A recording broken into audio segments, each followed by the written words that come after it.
And now what we're going to focus today is still achieving a higher level of wellness, but we're going to focus on the physical component. And we have here Clint Fuqua, and he is a health expert. And what's very fascinating about him is that he has been in the industry for over 18 years. So he has 18 years experience, and not just with fitness, but also with supplements. Trying to find a health expert that has so many different components that make that person who they are is very difficult to find, especially with the 18 years experience. He also speaks here in the Dallas area, and he is IDEA elite level personal trainer. So that's just a little category of him being a health expert. So for today, what we're going to talk about is personal health care reform. And he's going to tell us a little bit about what that means so we are all on the same page before we get started. So Clint, tell us a little bit about what personal health care reform means. Well, actually, we can look at it from the assertive side of what you've been telling people about being assertive about your feelings and talking to people. This would be basically being assertive about your health. So being assertive about, instead of eating that piece of cake, I'm going to take control of my health. And instead of eating that piece of cake, I'm going to have an apple, which is much better for me, especially in the long run and the short run. I'll feel much better about it. I'll feel much better about myself. And it's a way of transitioning to being assertive about your health. But really it comes down to personal choices, taking care of yourself, pretty much putting yourself first when it comes to health care. Because if you don't take care of yourself, you can't take care of anybody else.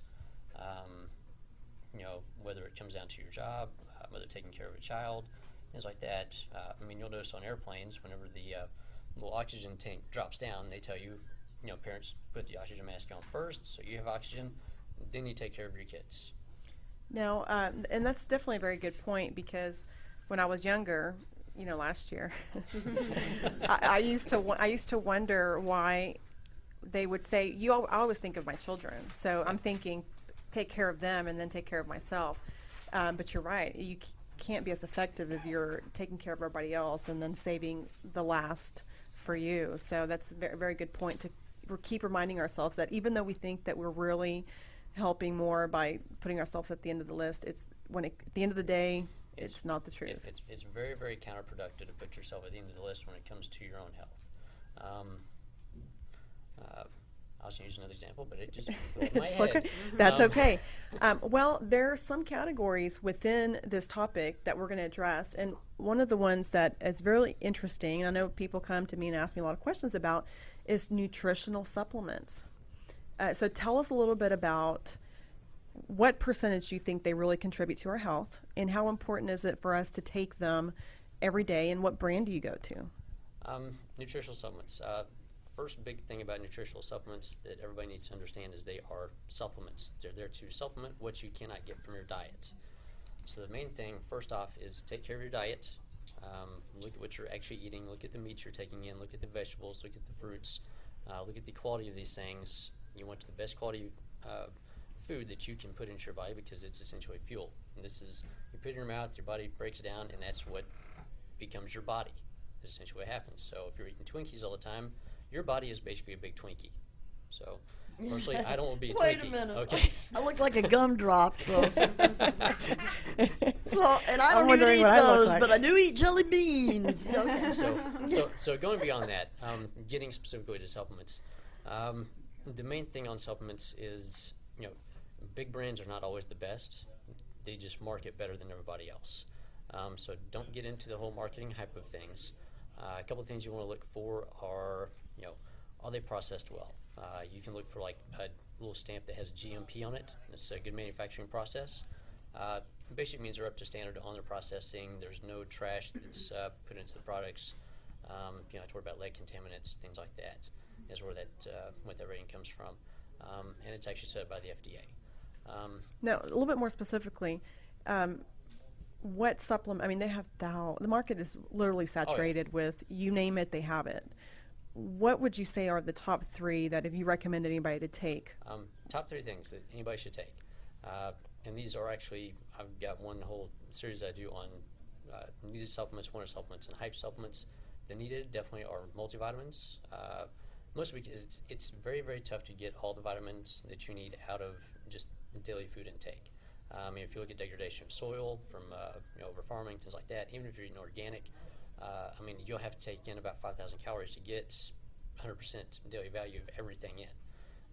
So multivitamins are very, very much needed. If you can get a whole food-based multivitamin, that's definitely going to be the best source because they're getting vitamins straight from a food source. I mean, most vitamins come from a food source, but there's a lot of processing that goes into it. So the less processing, the better. So you're getting the raw nutrients. Now, do you have a brand in mind as you're talking about this? There's several good brands. Actually, the best thing you can do, if you'll go to consumerlabs.com, okay, these guys actually go out and randomly pick stuff off the shelf and test it for are they actually up to label claims. What's the name of it again? Consumerlabs.com. Okay. You do have to join them to get the reports. But Which means they bombard you with emails and... No, they actually do not bombard you with Okay. emails. They will send you an email probably about once a month with the new tests are in for these supplements. And they randomly go out and pick stuff out. And then there ought to be price. You probably can do a search and look for the best price. Oh yeah, you can always look for the best price. I mean, there's 10 million websites out there. Yeah. So back to, you had the multivitamin. Yeah. So we have the multivitamins. Fish oil. Fish oil is very, very much needed. Whenever you get a fish oil, look for something that is water distilled. There's two different distillation processes. There's either water distillation or there's an alcohol. The alcohol distillation, basically, it degrades the fish oil whenever it touches the alcohol. Is that why it's refrigerated a lot, I see, in places? Actually, well, that comes down to the type of oil that they're using. I mean, if it's like a cod liver oil, yeah, you got to have it refrigerated, especially if it's in just straight liquid form and it's not encapsulated.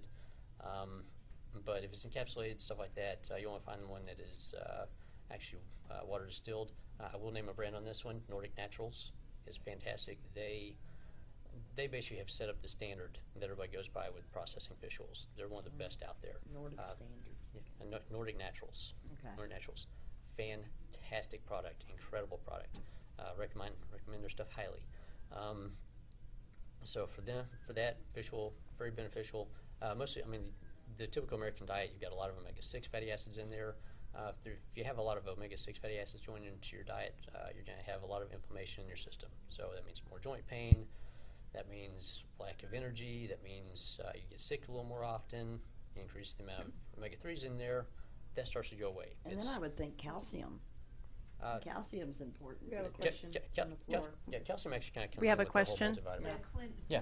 tell the audience what kind of foods you would find the 6 fatty You want to repeat the question? Oh, the omega-6 fatty acids? The question was where we yeah. could find, I'm sorry, I didn't hear you. No, what kind of foods? He said that a lot of the diet that we use has high in the 6 fatty acids. What kind of foods are those so that we can be aware of them? To avoid. Yes, Ba- what kind of foods can we consume that have this oil that you're talking about? Basically, you can't get away from the omega-6 fatty acids right now. I mean, it's impossible to do that. If you go out and eat any place, you're going to be taking in a huge amount of omega-6 and a very, very small amount of omega-3. If you want to increase the amount of omega-3 in your diet, flax seeds are fantastic. Actually, seeds of any type are fantastic. Fish, especially like Icelandic salmon. Salmon Anything is not from the fantastic. Gulf. Anything not from the Gulf, yeah. lot of oil there, not the best oil for you. Right oil. We want to make sure you're lubricated, just not with petrol. Okay? Petrol and not good stuff.